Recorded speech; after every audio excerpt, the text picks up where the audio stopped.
Good evening, everybody. My name is Eduardo Galvan, Regional Superintendent for the Southwest Region. I would like to welcome you all to our virtual engagement parent session, Ready, Set, Return to the Classroom. This slide represents our 5 priorities for success. Here at Milwaukee Public Schools, these 5 priorities drive everything that we do as a district. This evening, we will have interpretation services. Now the interpreters will explain how to access the services. Spanish interpreter.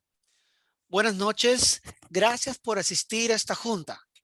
Para acceder a esta junta en español, ustedes dentro de poco van a ver un icono de un globo en la parte inferior de la pantalla. Por favor, cliquen en el icono del globo y seleccionen español para poder escuchar esta junta en español. Le repito, clique en el icono del globo, seleccionen español para escuchar esta junta. Muchas gracias. Burmese interpreter. ကျွန်တော်တို့လက်ရှိတော့ဒီအကြောင်းကနေပြီးတော့ဒီအကြောင်းရဲ့ဒီပြန်တက်ရမယ်ဒီလူကိုယ်တိုင်အကြောင်းပြန်တက်ရမယ်ရှင်တွေကိုဘယ်လိုကြည့်ရလဲဆိုတော့ကျွန်တော်အနေနဲ့ online နဲ့နေတာအကုန်လုံးပြသလာတယ်ဒီပြသတဲ့ပုံမှာကျွန်တော်တို့အခြေခံအားဖြင့်လိုက်လာပြီးတော့ လိုက်ဆောင်ရဖို့လုပ်တယ်အားလုံးနားလည်ဖို့တော့လုပ်တော့နော် Current interpreter. Hello, God. We're going to tackle the hanging. Can you order what to do? The talk that I Joe, little knock jar, we glue and one up. Or the tackle the hanging away, the code attack that close to the pa. Somali interpreter.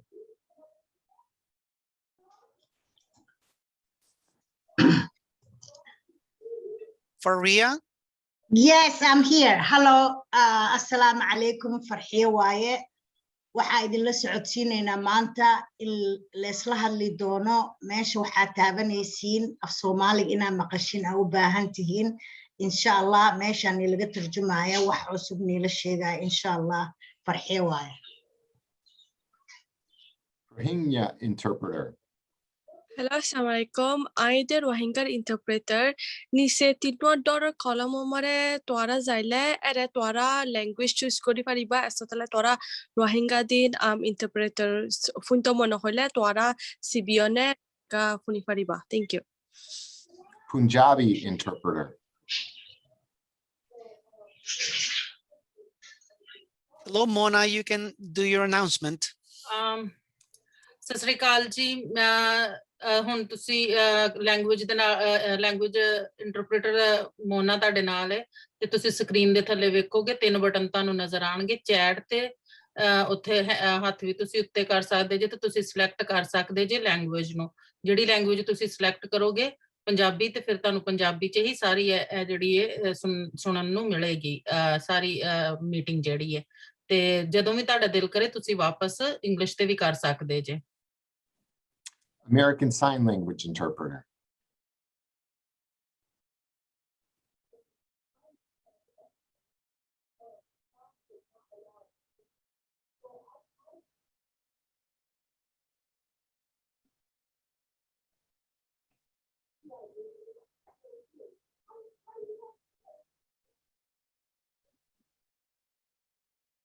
Can we spotlight the ASL interpreter? Once again, I am Eduardo Galvan, Regional Superintendent for the Southwest Region. We're so excited that you are here with us today. Joining me today are a number of panelists who I will introduce at this time. Janelle Hawkins, Senior Director of the Citywide Region. Dr. Tony Dinkins, Regional Superintendent of the East Region. Jennifer Mims-Howell, Interim Chief Academic Officer. Therese Shepard, School Nurse. Susan Waldock, School Nurse. Leighton Cooper, Recreation Coordinator. Jacqueline Meifert, Extended Learning Coordinator. And Natalie Anderson, Extended Learning Opportunities Manager. The purpose of today's session is to ensure families and students understand what to expect as students return to the classroom. We are so excited about that. We want the outcomes to be that parents receive clarity and get their questions answered. Because of the size of the meeting, we will have the question and answer function for communication this evening. You will be able to submit questions through the question and answer box located at the bottom of your Zoom screen. Some questions may be answered in real time, either by the presenter's presentation or in the answer box. We hope to have time at the end to address other questions. Also, we will provide answers to your questions through the frequently asked questions from this session, and those will be posted on the reopening website. Again, we are so happy to be here with you and so excited to share this information. And now I'll send it over to Janelle Hawkins.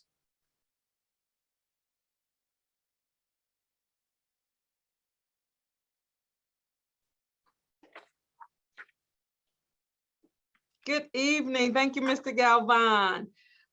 Again, Janelle Hawkins, Senior Director of the Citywide Region. I have the pleasure tonight to walk you through the agenda as well as the academic expectations. Tonight, we will be talking about how we will transfer from virtual learning to in-person learning. We'll walk through the academic expectations.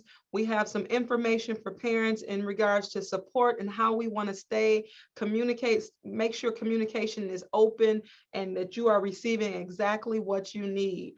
We also will take some time to talk about special education, our nursing services, before and after school, childcare options, as well as summer opportunities, followed by a Q&A. So please, parents, sit back, relax. We will have an opportunity for you to ask any questions. This session is for you. And so please make sure that you are getting exactly what you need. The first thing I want to share with you this evening is the board approved on March 23rd, a recommendation for in-person learning. As you all know, on April 12th, your students will be starting K-3 through grade 2 on April 12th. April 19th will be our grade 3 through grade 8.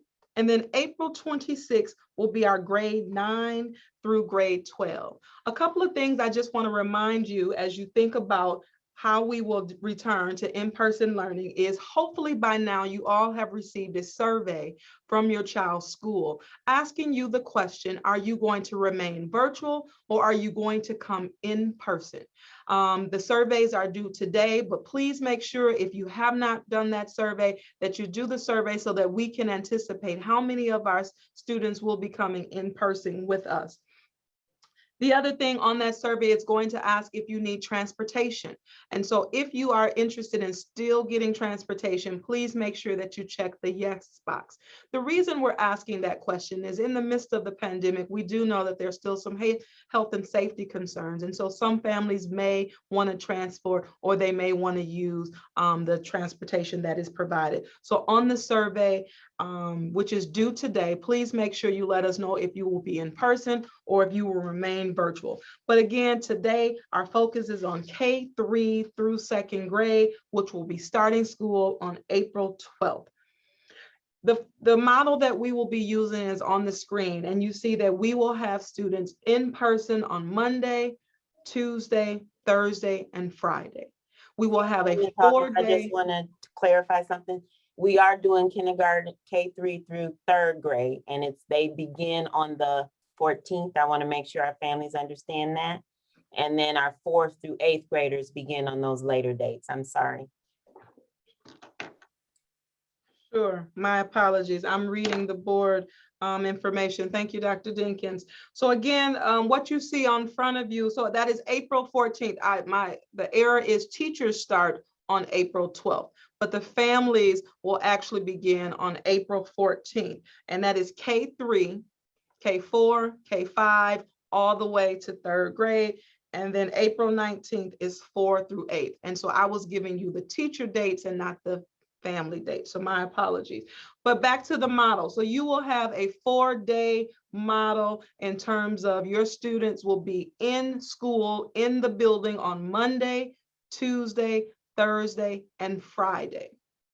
On Wednesday, that is a virtual day where students will remain at home Teachers will have, it's almost similar to what we do now in virtual. And so this is a day where teachers will give all of the assignments. So students will have a check-in in the morning during synchronous time. They will see their teacher. They will clarify any assignments that need to be done. And then they will have the rest of the day to work on any assignments that they have. And so this is the 4-day. And you may be asking as a parent, if my child is at home with me, what's happening on that Wednesday? And this is a day that our teachers will actually be in the buildings.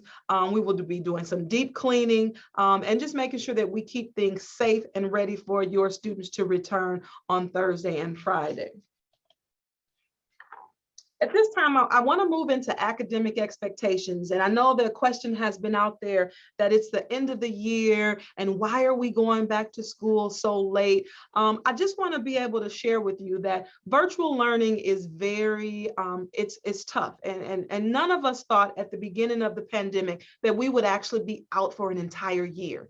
And so there's the thing called summer loss, where sometimes when kids go home from the summer, now we have to really consider like how much learning have we lost due to the pandemic. And so we want to make sure that we can get kids back in front of teachers and doing some small group and whole group instruction and really diving into the curriculum. And so we will have a transition from virtual to in-person learning. This is not anything new. This is being done across the nation right now. And people are really trying to prioritize what will that content learning look like in the classroom, and how do we get people prepared for their grade level expectations and the rigor that is needed for people to get prepared for the next grade level.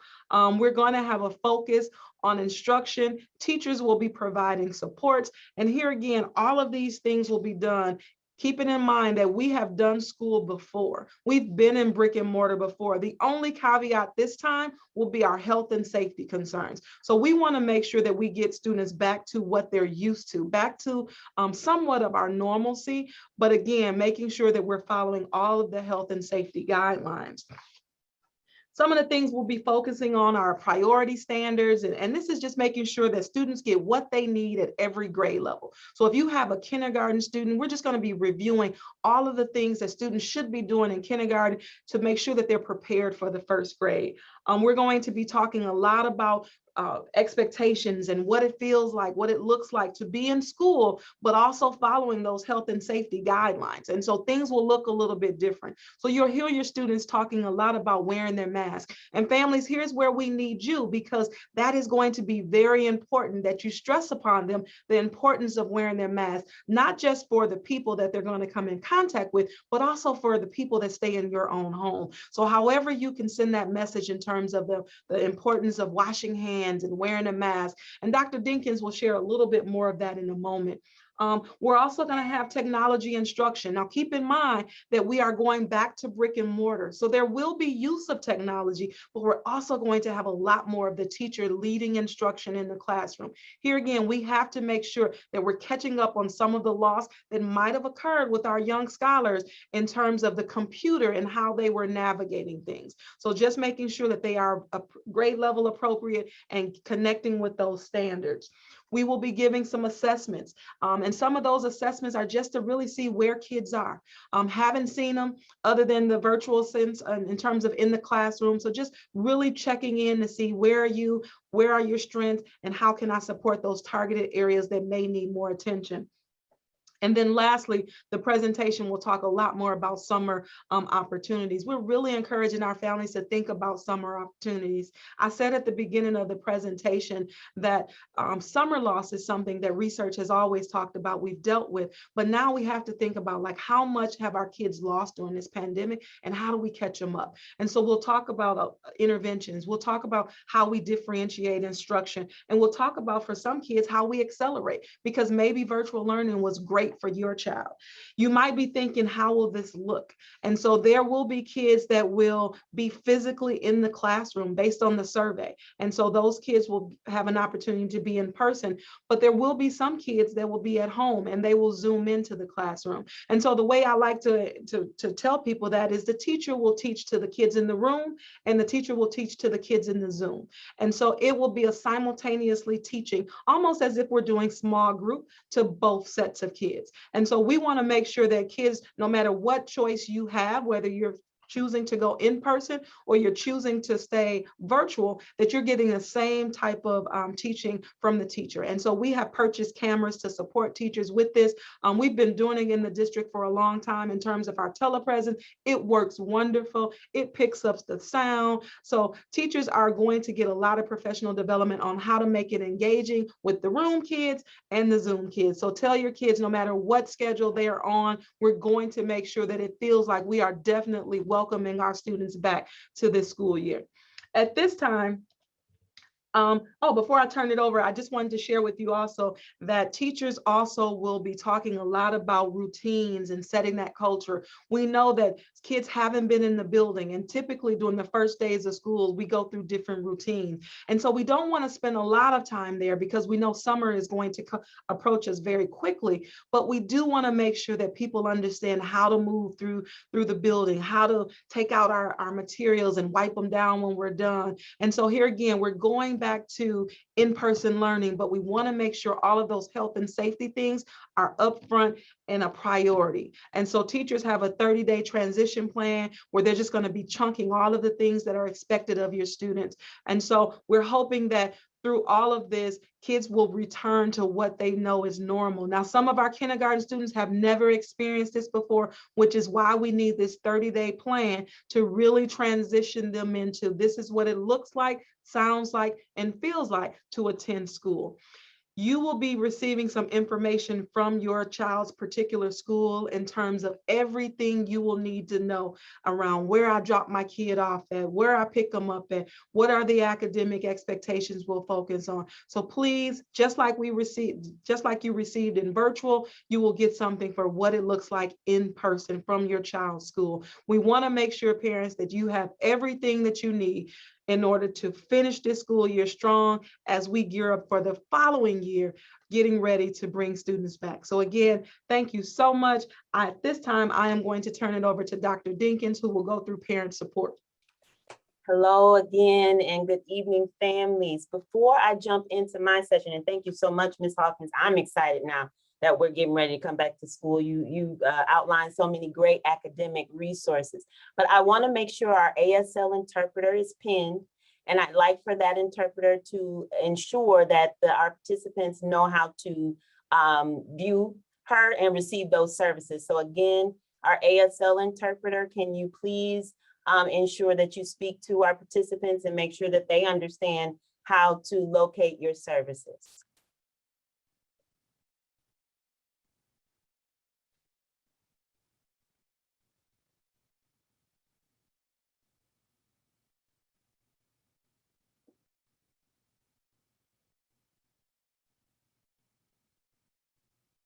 Awesome, awesome. All right. So as Ms. Hawkins stated, I am Dr. Dinkins, the Regional Superintendent for the East Region, and I'm excited about the resources that we've created to ensure that families and students know what to expect as they return to the classroom. The first thing that I'm going to actually talk about and show you later on in some slides is our day in the life of an NPS student module. We actually created 2 of these, one for elementary and one for our high school students that we'll get to view today. It really showcases what should happen at home before school, what students should expect on the bus, how school might look different to students as they enter the school building, dismissal, and even what students should do when they get home. So we're excited about this video, and we're going to actually show it during the session. We also have ensured that we have several parent engagement sessions scheduled here. So this is our first one. Again, for our kindergarten through 3rd grade families. On April 14th, we will be inviting our 4th through 8th grade families to participate, and we want to get all of their questions answered. And then on April 21st, we have another session, again from 5:30 to 7, and for our high school students that will be returning to school in high school. We also created a family guide. This is a 1-page quick fact guide that is actually going to be accessed on our reopening page. I was just talking to our communications director today, and that will be up either tomorrow or early next week. But this quick fact guide is really going to tell our families about school routines, what to expect with safety protocols, and again, reminders about academics. We included some phone numbers on this quick fact guide, and I guess our vision is really for our parents to put it up on the refrigerator, keep it accessible, and utilize it when you cannot contact your child's school, and to help you remember about the protocols that we have put in place for our students' safe return. And then again, we know you want to hear from your school level administrator, the principal, and the teachers. So we've asked all of our school leaders to actually plan their own school level parent engagement sessions in conjunction with the parent coordinator. These sessions are going to start being held, if they haven't already been scheduled this week, the week of the 12th, because we know next week we are on spring break. But again, these are going to be specific to your child's school, and you will get a chance to ask questions and get your questions answered specific to the actual school and the school community. I want to go to the next slide and actually show our 4-minute video. So I'm going to ask our tech support to take over. And really, again, this is a day in the life of an NPS student. This is a video that is just 4 minutes, and it will give us a picture of what to expect.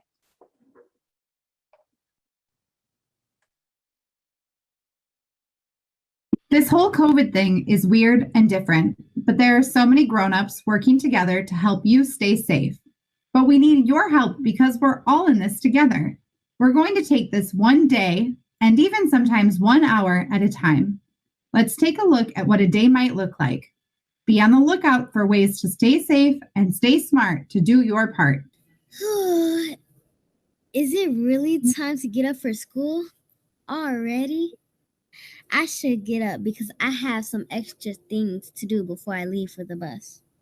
The first thing you can do in the morning is to check and see how you're feeling. If you don't feel good, tell your grown-up. It's very important to stay home if you're sick. I feel great. I'm excited to see my friends and teacher at school. Packing for school is pretty easy these days. All I need is my mask. The school will have hand sanitizer, and I don't need a backpack. The school is ready for you to arrive. They will have Chromebooks, hand sanitizer stations, and water bottles for students, which means backpacks can stay at home. Students just need to bring a mask. When you put your mask on, make sure it covers your nose and mouth. It should not stop right below your nose and shouldn't sit under your chin. Over the mouth and nose it goes. The bus is right on time today. I'm going to get on and go right to my assigned seat. I'll make sure to wave to my friends on the way, but make sure I keep my distance. I'm also going to stay in my seat because I'm safe and smart in doing my part. You'll notice there are fewer kids on the bus than in the past. This is to help make sure there's room to spread out. When you're on the bus, be sure to keep your mask on. Whoa, does school always look like this? It's been so long. There are sure a lot more signs on the doors and walls. I see a lot of arrows. I'll make sure to follow those. I'm going to keep my mask on and move with a purpose to my classroom. There are going to be signs all over the school to help you remember how to stay safe and smart. They'll remind you to wear your mask, wash your hands, and keep 6 feet distance. They will also help guide you when you're in the hallway. It's a good idea to keep voices low so you can hear directions from adults if needed. Whoa, I missed school. I love learning and seeing some of my classmates again. We've learned so much, it makes me thirsty. Uh-oh, all this water is making me have to use the restroom. What should I do? What happens if you have to go to the bathroom during the day? It's totally fine to use the bathroom. You're just going to stay safe and smart and do your part. There are limitations on the number of students who are allowed in the bathroom, so you may have to wait your turn. When you're in the bathroom, keep your mask on at all times. Try to touch as few surfaces as possible. Wash your hands with soap and warm water and exit the restroom. If you need help remembering, look for signs on the wall to remind you what to do. Remember, your teacher is there to help keep you safe, so if you're ever unsure what to do, you can raise your hand and ask. Phew, I feel much better. And now it's time for lunch. This day is flying by. This is different because our lunch is being brought to us. It kind of feels weird eating in my classroom, but it also feels kind of cool. Lunchtime is another part of the day that's going to look different from what you're used to. But remember that the grown-ups are working together to keep you safe and they need your help to do it. After lunch, the rest of the day passes so quickly. I can't even believe it's time to leave.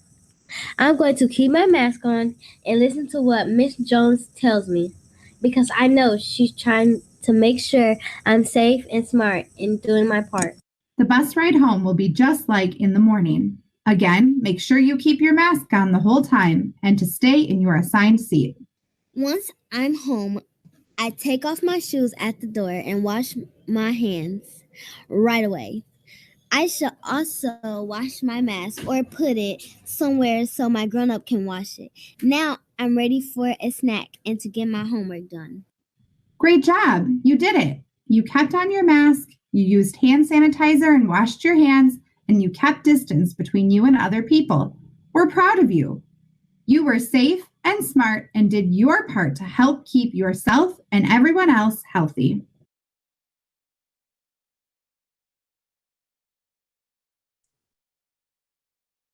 All right, thank you for that technology. We really feel like this video is going to give our students, our families, and our school communities a great idea about what to expect. And so we definitely wanted to show our families so that you can kind of communicate that to your children at school. The other thing that I want to talk about though tonight is our quick fact guide that I referenced, the family guide. That again will be on the school reopening website, but really it's going to highlight school routines.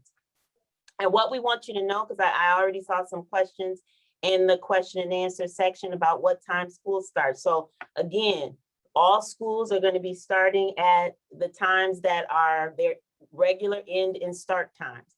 And so that is going to be one of the important reasons why you want to attend the parent engagement sessions that are going to be held by your principal and your school community, because we do know we have different end and start times specific to different schools. Again, we want all of our families and students to know that we will be serving breakfast and lunch.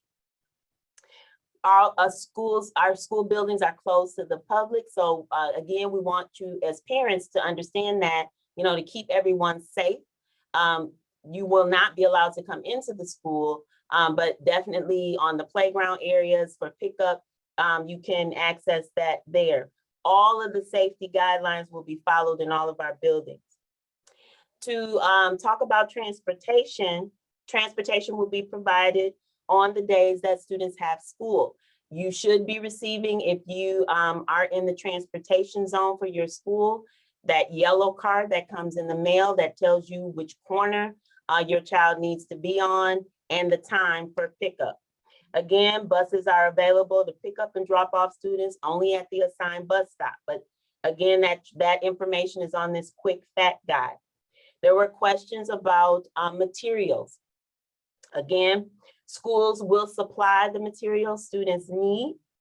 Students should limit the materials they bring. We know that we have students that will need to bring some materials, but we don't want them to feel like they need to bring a lot of supplies and backpacks to school.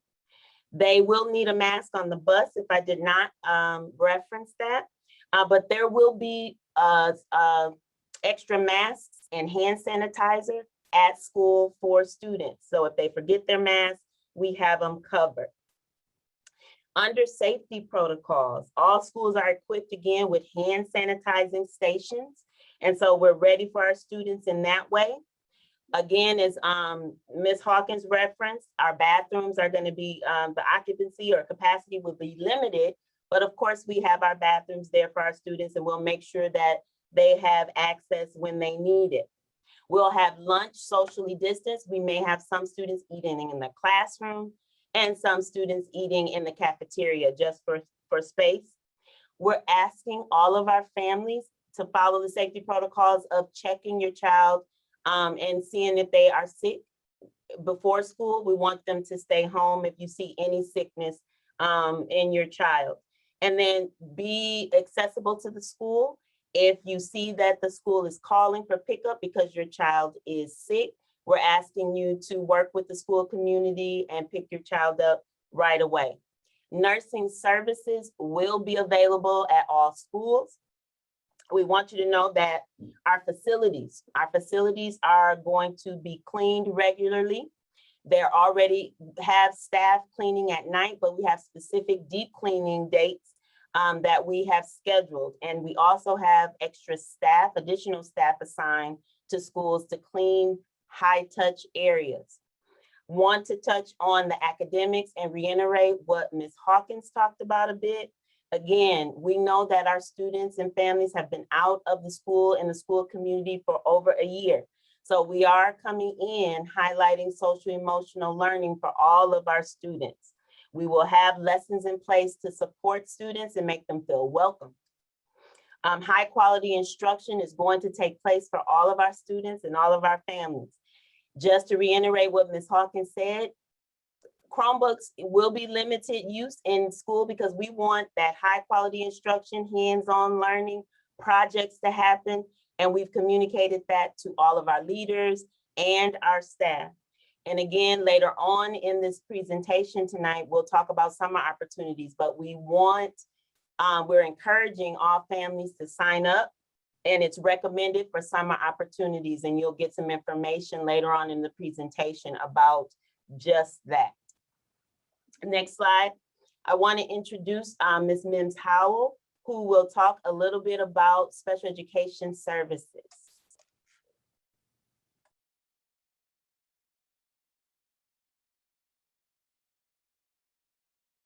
I think you're muted, Ms. Mims Howell. Thank you, Dr. Dinkin. Good evening, families. In an effort to continue to provide all students, including students with disabilities, learning opportunities, as well as academic expectations, in-person instruction for students in Milwaukee Public Schools will begin on April 14th for our students K-3 through 3rd grade. This instruction will begin for our students on April 19th in grades 4 through 8. And for our seniors and students who are in danger of failing, in-person instruction will begin for those students on April 26th. It is important that parents know you have an option. The option is to return your child to in-person instruction where they can participate with their classmates in a social environment. Parents also have the opportunity to have their child remain virtual.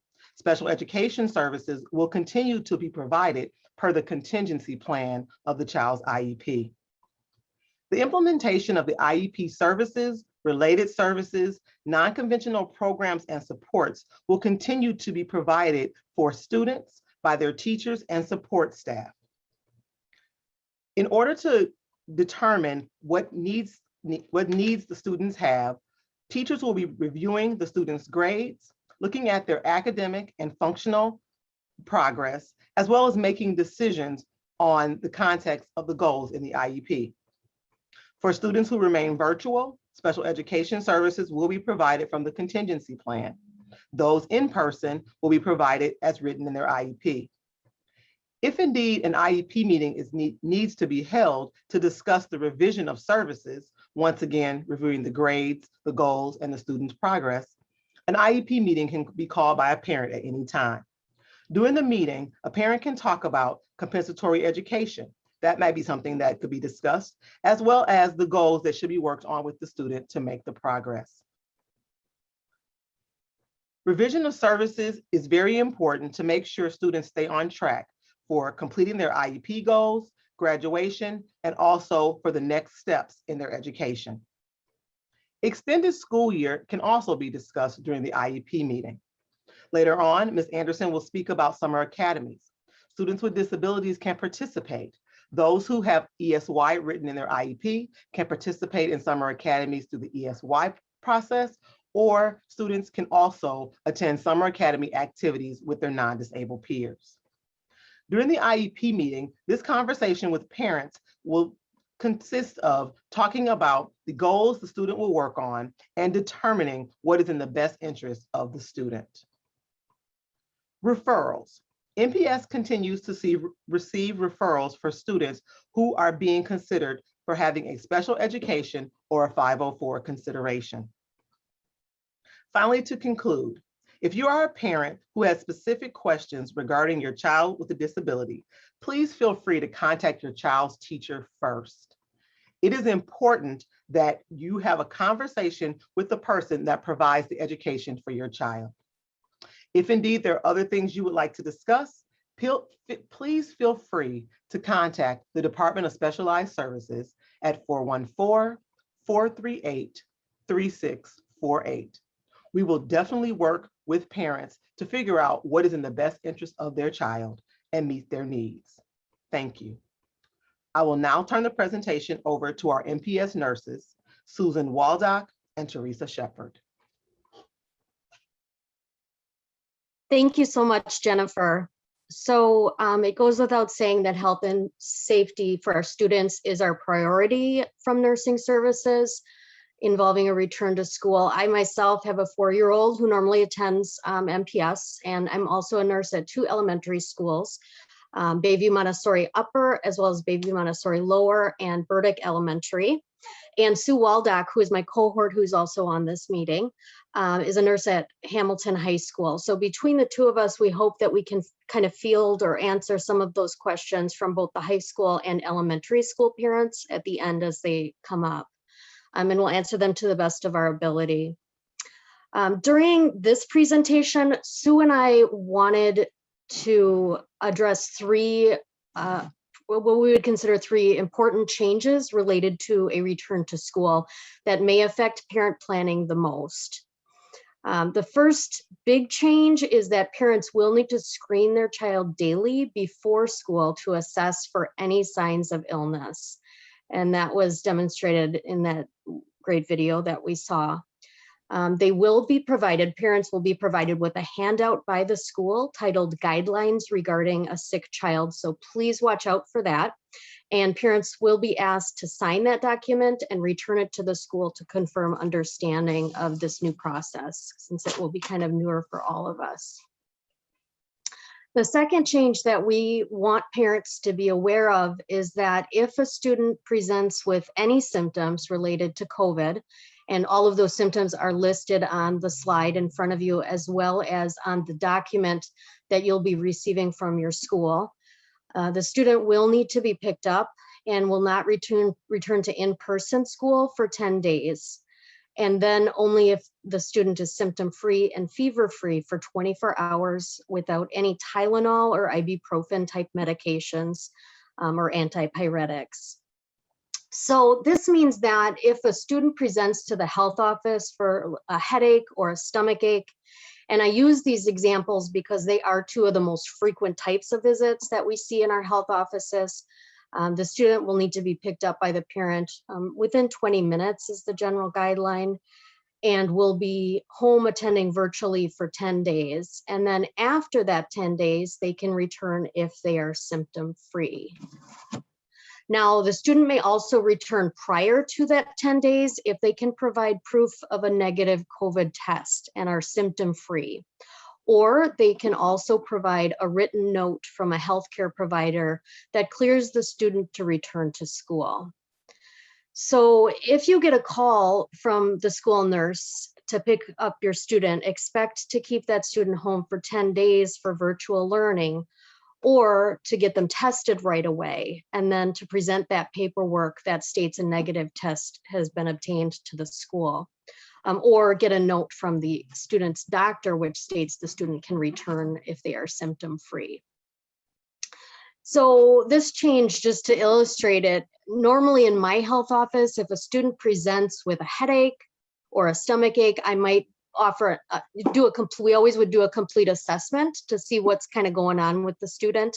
But I might offer an ice pack if they don't have other symptoms and then send them back to class. And that is no longer the case. If they have a headache, they need to be picked up because that could potentially be a symptom of COVID. And then they can return in 10 days if they are symptom-free or with a negative COVID test or with a note from their healthcare provider. So the last thing that we wanted to stress is that it is incredibly important upon return to school now, even more so than in the years past, that your phone number are up to date.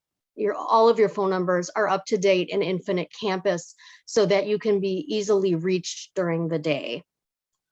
Because of the changes that we've mentioned here on the slide, we really need to make sure that we can get a hold of parents quickly so that they are picking up their students within 20 minutes of that call.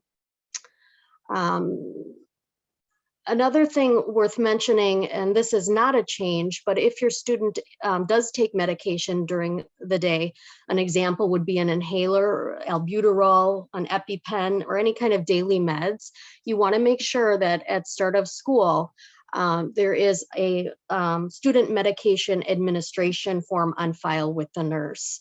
Those are available online. They are also available from the main office and of course from your school nurse as well, would be able to email or get those to you. Again, this is a summary of the most important changes regarding the return to school from the nursing perspective that hopefully will help parents with planning moving forward. And now I will turn it over to Mr. Leighton Cooper and the Recreational Department. Leighton. Thank you, Therese. Good evening, MPS families. My name is Leighton Cooper. I serve as a recreation coordinator for Milwaukee Public Schools before and after school programs.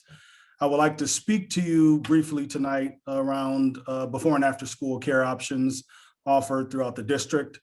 Here at Milwaukee Public Schools, we understand the importance of before and after school care for our families, and we're currently working with our schools throughout the district to reopen as many programs as we can safely for your service. Many of our programs have been closed since the beginning of the pandemic, and we are taking steps day by day to recruit qualified staff and to train staff to provide this much needed service. MPS before and after school programs provide a safe environment for young people during out of school time and also provide a much needed service for families. Our programs offer academic enrichment and promote youth development. Some of the activities that we focus on in our after school programs are math and reading enrichment, tutoring, homework assistance, arts, and recreation, activities that many families find valuable. Many of our after school programs have operated since July of 2020 and have adopted safe practices operating throughout the pandemic. Many of all of our programs that are currently open use and wear face masks, assure that students are appropriately physically distancing, and ensure that all of our groups are within CDC recommendations as to keep staff and students safe. Snacks and meals are provided at select locations. And lastly, for a listing of all of our before and after school programs, please look at our website, MilwaukeeRecreation.net. Again, that is www.MilwaukeeRecreation.net. Before and after school programs tab to find a current listing of all of the programs that are open. This will change as we continue to onboard and open new programs. If you have any questions, please, there is an option where you can email and have your questions answered. The directories that are provided on the website will provide you with key information for after school program camp directors and site coordinators. Please direct your questions around enrollment and capacity to program staff, and we'll be happy to answer questions you may have.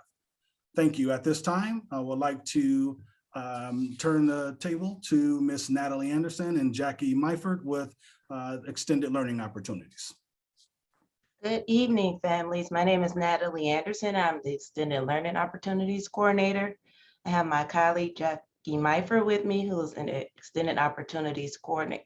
Extended Opportunities Coordinator, and I'm the Extended Opportunities Manager. Sorry about that. I'm going to talk to you guys a little bit more about the summer opportunities that are available for you. Summer Academy is designed to build curiosity, build knowledge, and help students become confident learners. To do this, we have done some redesign of the Summer Academy programming to ensure that we're meeting the family's needs for this summer. For the summer of 2021, we are providing curriculum to accelerate student learning, to prepare them for the rigor they'll face when they come back to school next school year. With that in mind, we have developed new programming and redesigned several of our programs, which I will highlight during the presentation. Throughout the development of Summer Academy, we were sure to keep in mind the needs of students and families, special populations such as students with disabilities or ESL, in both the design and the structure we are providing. Registration is open. We are doing virtual registration, which is available on the MPS Summer Academy homepage. So you could go there to register, as well as there's a summer enrollment guide there, so you can see all the different program options available to students. We are following the MPS reopening plan, so class sizes will be limited to 15 with safety mitigations, and we will have a virtual summer option for students. I am going to highlight the high school and middle school program very quickly, as I know this focuses on the little ones. We will have 2 summer sessions again for our high school and middle schools, one in June and one in July, both run Monday through Friday, 8:30 to 12:30. Those programs include career explorations, where students will have the opportunity to participate in some of our high school programming, such as trade and tech, some upper languages at Milwaukee School of Languages, and we also have some robotics and app design sponsored by Audubon. We will have virtual summer night programming for students that participate in activities during the daytime. So students will also have the opportunity to recover credits and take acceleration courses virtually. We will also offer a skills boost program for students that are credit deficient. So we're really trying to catch our babies up over the summer and give them an opportunity to develop those proficiencies in areas they might have lost this school year. Again, we'll offer extended school year for students with IEPs. So Ms. Mims Howe talked about that a little bit earlier, but if through the IEP process, it is determined that your student needs extended school year, we will have options available for them. We'll have face-to-face and online options for both bilingual and English language learners. And then for our students that are participating in GED 2 and competency programs, we will have options available for them to ensure they graduate this summer on time. We will also have middle school programming that will be available in both the June and July session at the high school sites, which we are offering at Washington and South Division. If you could go to the next slide. Middle school students will also have an opportunity to participate in our 6-week program that we will have available for elementary students. We have extended our summer programming for elementary students. So this summer it will be a 6-week format versus the 4-week format that's normal. Students will participate Monday through Friday from 8 a.m. to 12 p.m. Most of the sites also have wraparound services through the rec department. During this 6 weeks, students will participate in 6 one-week theme camps around different content areas. So students will participate in Superheroes Among Us, which will focus on literacy. Students will have the option to participate and listen to and learn about different superheroes and villains and how they affect the storylines, and also create their own stories. They'll participate in Get Arts Wow, which focuses on arts, music, and drama. So students will have the opportunity to create artworks, respond to how they're feeling about different artworks, and then also present to their schoolmates. We will have Math Rock Stars. So students will have the opportunity to experience creativity through mathematics and engage in different activities and games, learning different mathematical standards. Students will also have the opportunity to learn American Sign Language through Languages of the World. So they'll have the opportunity to participate in some activities where they learn about American Sign Language, how it's used within the community. We will also have Super STEM, so students will get to use their imagination and work through science themes. And then My Place in the World, where students will have the opportunity to learn about different nations and government and how they can affect the world around them. So we have a lot of opportunities available. We really try to develop programming to help accelerate students through hands-on activities. Students will participate in virtual field trips within this program. Arts at Large will be working with us, the Urban Ecology Center, and many more different community partners. So students will still get that experiential learning opportunity by piping in these virtual field trips into the classroom. We will also have opportunities for students that participate in bilingual program, ESL Montessori program, so that all of them will have the opportunity to participate in this 6-week theme camp. We're really excited about the opportunities that's going to be available for our students. Lunch and breakfast will be provided at all sites. And we'll have 12 elementary sites that students can participate in, and then the 2 high school sites. That information can all be found on the MPS homepage if you search Summer Academy. If you have any questions, please feel free to reach out to us. We would love to talk to you further about the options available for your children. Thank you.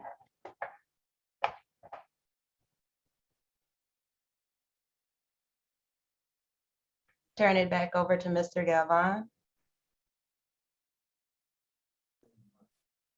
You're muted, Mr. Galvan. Yes, I noticed that. Thank you very much. And thank you again for all the information.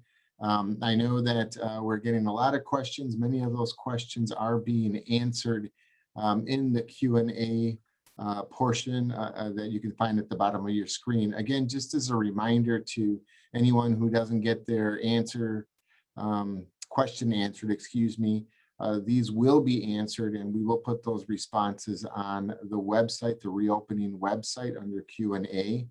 So again, please don't think that if you don't get an answer immediately or at this time that they will not be answered. Those questions will be answered.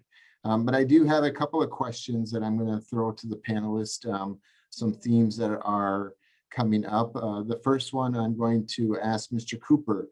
Before and after care available, I know it was spoken about, but at what sites or how many sites, and will this change? Meaning, will more sites become available, or is this number set? Thank you, Mr. Galvan. Currently, we have 50 programs throughout the district that will be open day 1 for reopening. This number will continue to increase.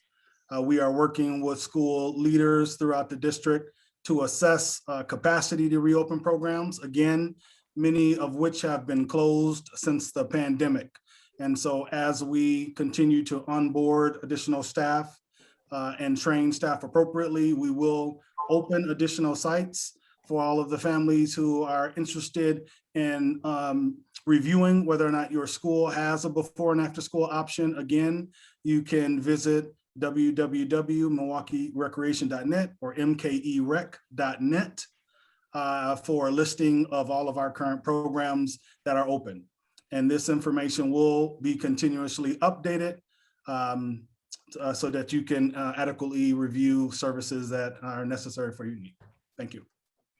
Thank you, Mr. Cooper. Ms. Hawkins, I have a question here. If I send my student back to school, how much attention will she get if her teacher is teaching face-to-face and virtual students? Yes, thank you so much. There were a couple of questions in the chat about that. So let me just correct a couple of things. I did say that teachers would be teaching simultaneously, meaning that you will teach to your kids that are in the room. And then you're also, I'm going to change that. Thank you for the parent that said that, the kids that are on the Meet, because I said Zoom, because it rhymed with room, but it is still Google Meet that we are using. So I do want to make sure that I clarify that. So it is simultaneously teaching. And so we have an instructional design that's referred to as whole, small, whole. And so there will be times where the kids can see exactly everything the teacher is saying and doing in the classroom. There also an opportunity for the teacher to go over and teach to the kids that are in the room, and I'll make sure those kids have exactly what they need. And then they can go over to the desk and make sure that those kids have exactly what they need. Now, when the teacher is moving, also keep in mind, we have paraprofessionals that are in the classroom.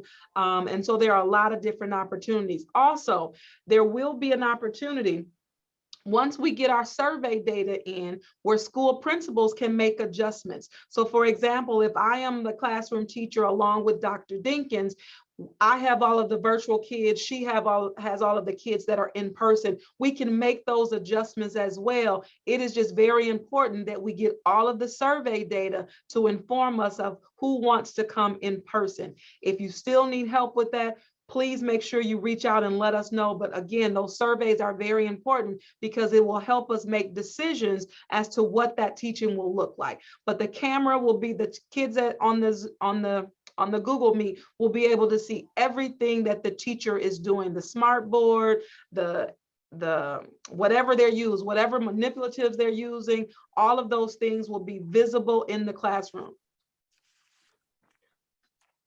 Thank you, Ms. Hawkins. Ms. Dinkins, are children permitted to bring anything with them to school? I heard no backpacks or supplies or anything. What is the clarity on that? All right, thank you, Mr. Galvan, for asking that question. I did see that in the chat. So again, we have asked families to limit what students bring to school, but we recognize that we need to have some flexibility. We know our middle and high school students will need some personal items, right? And so what I am suggesting is that you work with your school community and the principal, you engage in those sessions that are going to be held either this week or the week of the 12th to get those questions answers about specifics. Your child will not need a backpack. They won't need a Chromebook. Again, we will have staff members there for live instruction. And so they will have really everything they need at the school. I do know, though, that we want them to have access to a water bottle.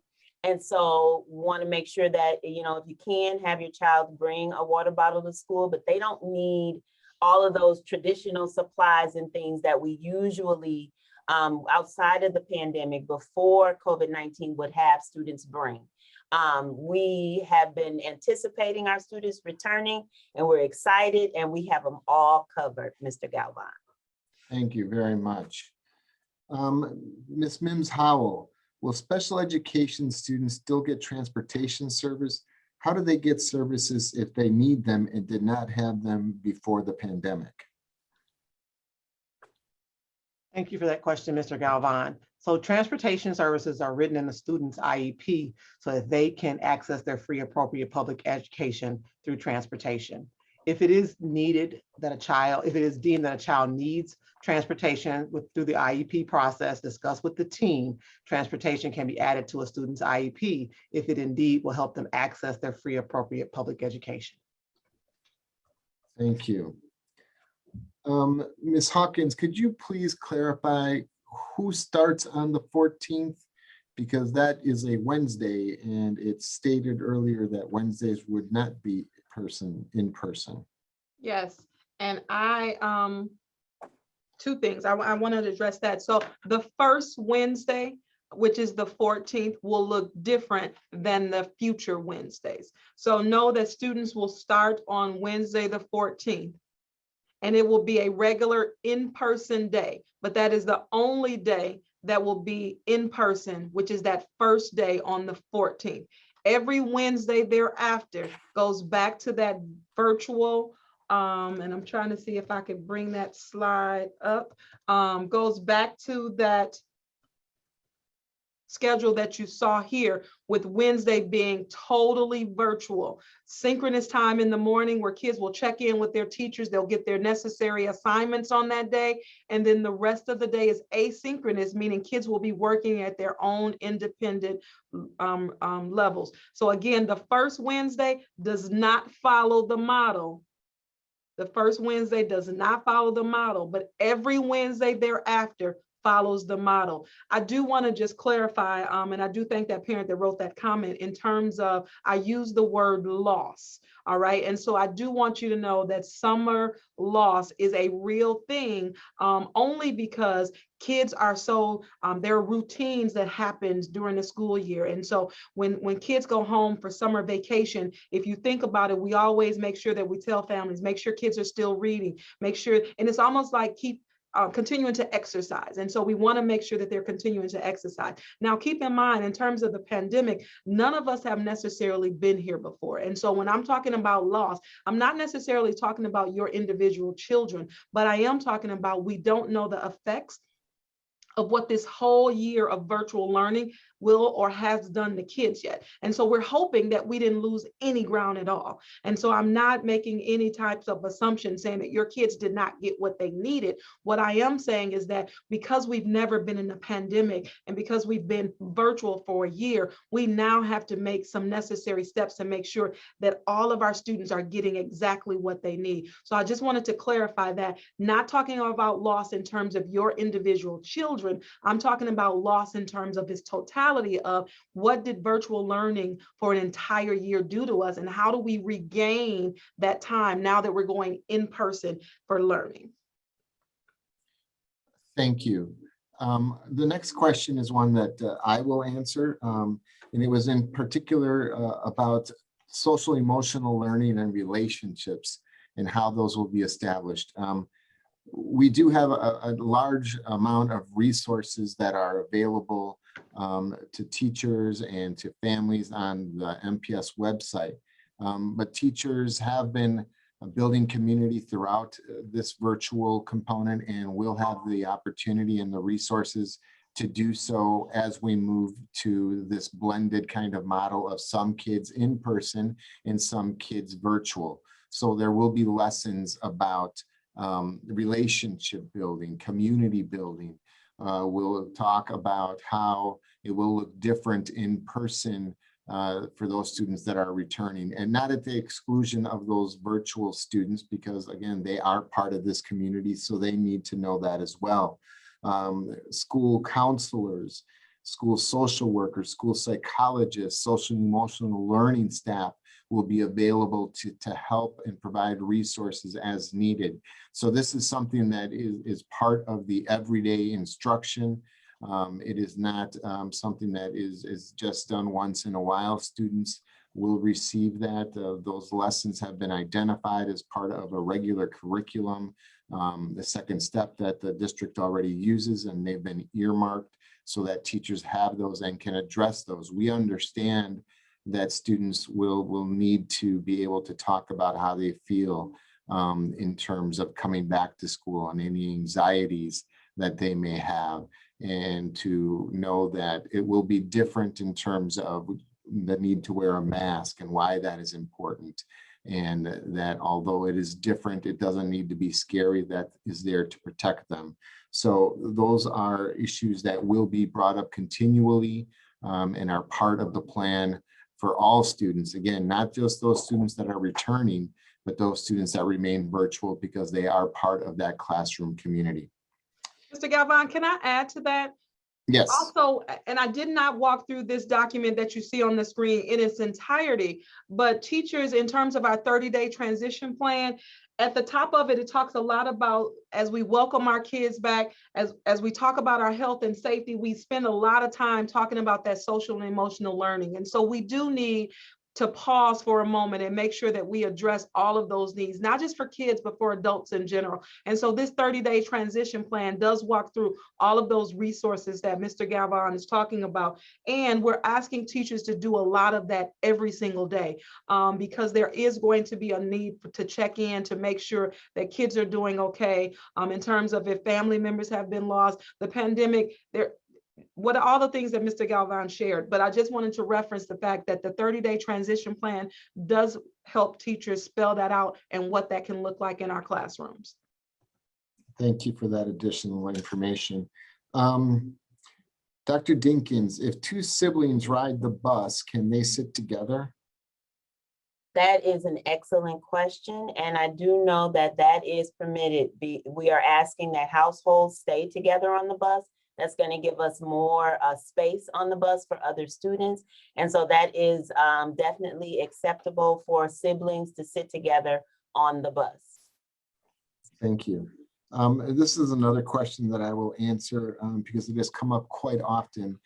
This question is, can we still pack a lunch at home and send that? Yes, students can still bring a lunch from home. We do ask, obviously, that families do the best that they can to provide a nutritious lunch that is representative of good food, good healthy food. And also, just to clarify, there will be no sharing of food. Oftentimes when children bring, food, they want to share with their neighbor or their friends in terms of chips or things like that, although that's not the healthiest. We do ask that you obviously make sure that your child knows that they will not be sharing food that they bring as just a safety precaution, but students will be able to bring their lunch. Ms. Shepard or Ms. Waldock, will nurses be available in schools? And what do they do about my child who needs daily meds?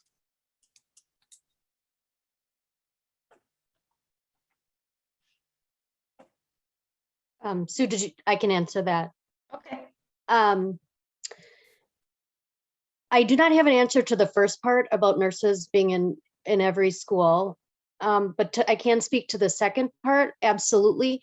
We have lots of children that are on daily medications, but it's important to note that in order for a nurse or a designated trained staff member to give that student any kind of medication, we need the medication administration form signed not only by the parent, but the doctor as well. And so this is something that we kind of work through usually at the beginning of the year, that first couple of weeks of school. But the important thing to point out is that if a student just shows up with medication and without that form filled out by the doctor, an MPS nurse cannot administer it. So in those cases, what we unfortunately have to do is contact the parent to drive in and give the medication if they would like, or there would be a missed dose that day. So I can't stress enough that if the paperwork is filled out by the doctor and signed by the parent, we are able to give it. But if not, we are not able to give it. Mr. Galvan, can I just piggyback off of Ms. Shepard?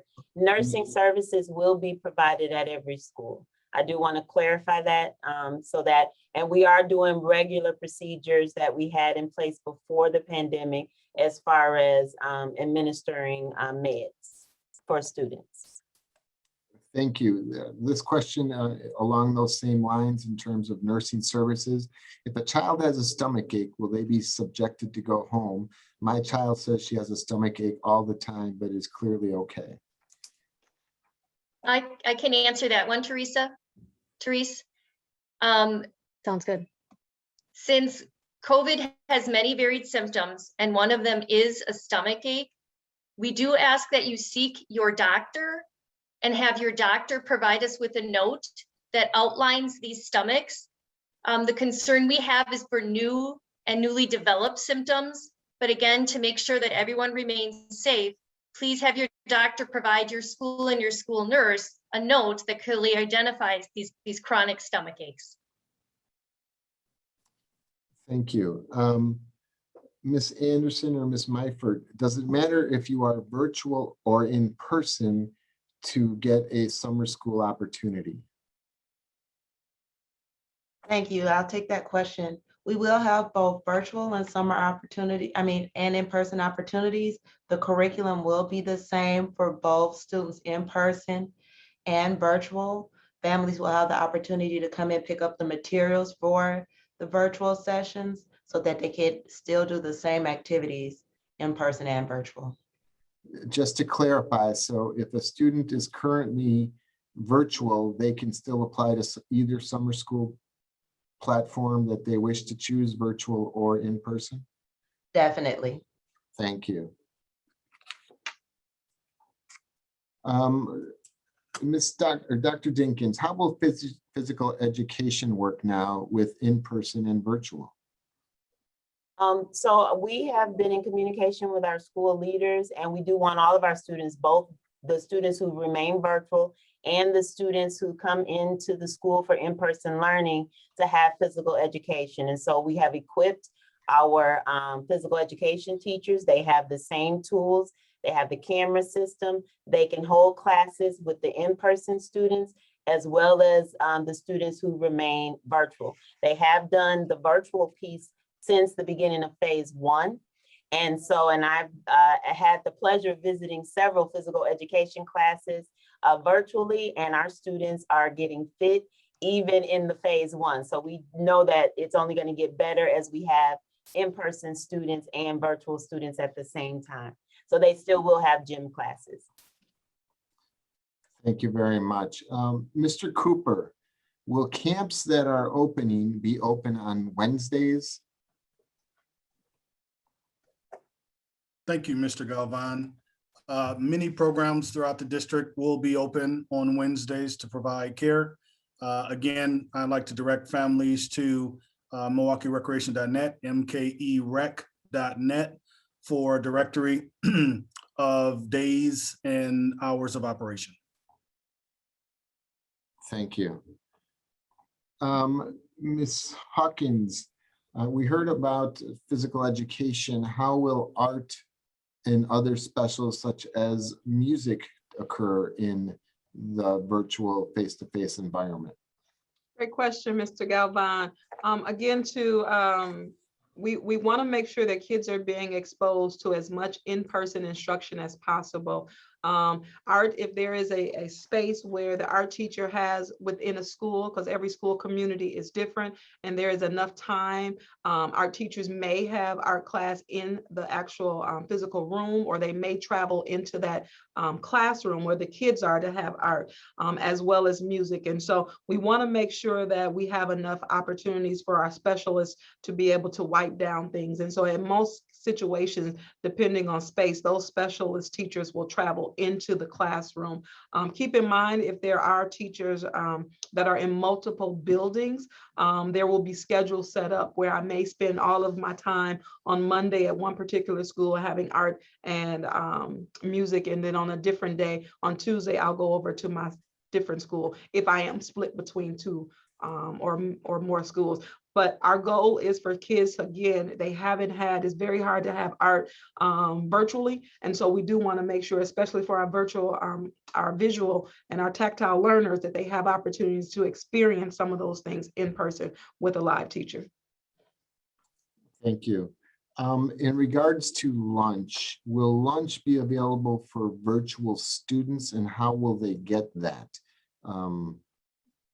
Dr. Dinkins? Yep, I can take that one. And so this is another great question, Mr. Galvan, and we're making sure that our school leaders and school communities have access to this information. We have set it up so that families can order the lunch for the virtual students and pick up at our grab and go sites.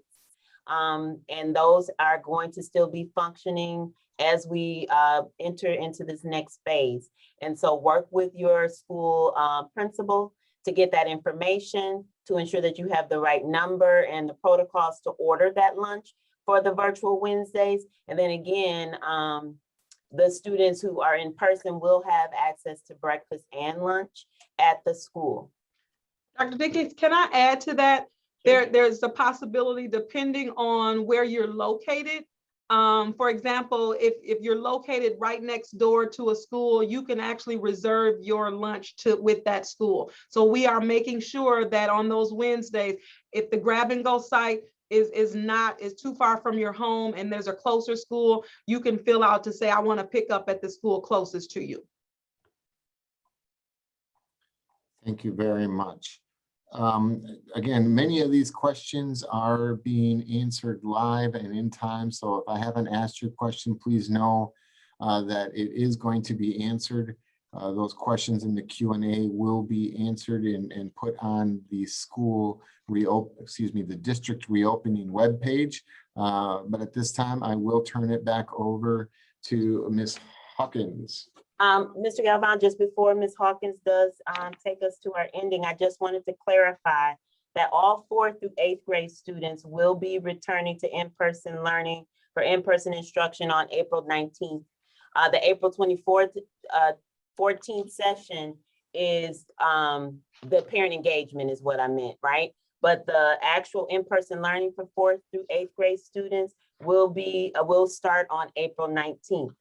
April 26th, all seniors and any students who are in need of support in classes will be returning to their high schools. So just wanted to make sure that we clarify that. And then also we want to make sure we're pinning and highlighting our ASL interpreter before we end our session tonight. Thank you. All right, thank you, Dr. Jenkins. Families, we want to say thank you so much for joining us tonight.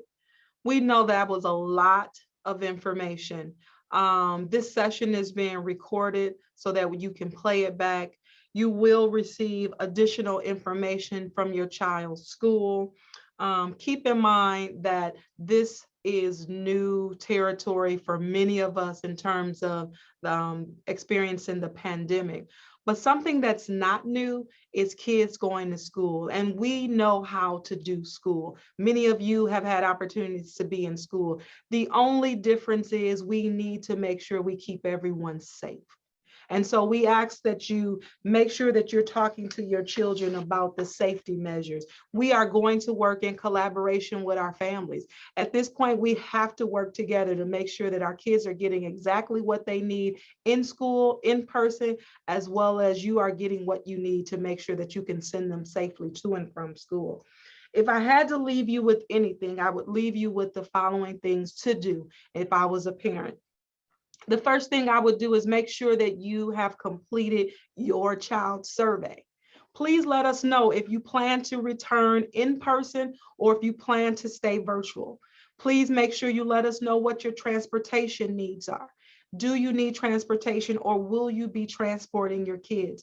We have to make a selection, and whatever we make, know that we will use that for the rest of the school year. And so there won't be opportunities to go back and forth. We will just stay in that one, either virtual or in person, for the remainder of the school year.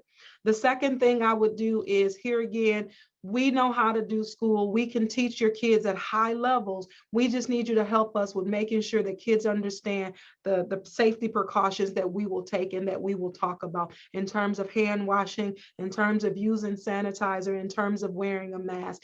Everything else in terms of teaching and learning, we have that. And we'll make sure that your children experience these last 24 days or 42 days or however many days it is of joy, of learning, of fun, because they are coming back to school.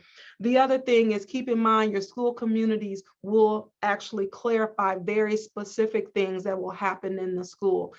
We are giving a lot of general information, but school specific will actually be coming to you, and we want to make sure that you get that information.